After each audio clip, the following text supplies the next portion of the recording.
तर आज आपण डिजिटल नागरिकत्व आणि ऑनलाईन सुरक्षा याबाबत माहिती घेणार आहोत.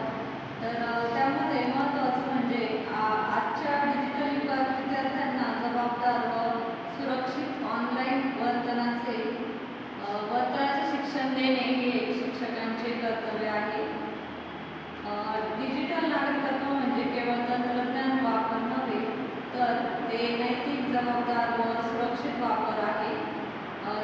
तर ते नैतिक, जबाबदार व सुरक्षित वापर आहे. डिजिटल नागरिकत्वांचे 4 आधारस्तंभ आहेत. ते म्हणजे पहिला म्हणजे डिजिटल आदर, त्याच्यानंतर डिजिटल सुरक्षा, नंतर डिजिटल साक्षरता आणि डिजिटल हक्क.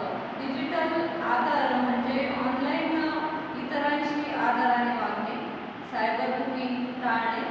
त्यानंतर डिजिटल सुरक्षा म्हणजे पासवर्ड, गोपनीय आणि वैयक्तिक माहितीचं संरक्षण करणे. त्यानंतर डिजिटल साक्षरता म्हणजे खरी व खोटी माहिती ओळखणे, तथ्य तपासणे. आणि त्यानंतर डिजिटल हक्क म्हणजे कॉपीराईट, बौद्धिक संपदा व डिजिटल कायदे. तर सायबरचे ऑनलाईन म्हणजे सायबरचे धोके कोणते ते बघू आपण. सायबर बुलिंग म्हणजे ऑनलाईन छळवणूक व मानसिक त्रास. त्यानंतर फिशिंग, बनावट लिंक आणि फसवणूक. Fake news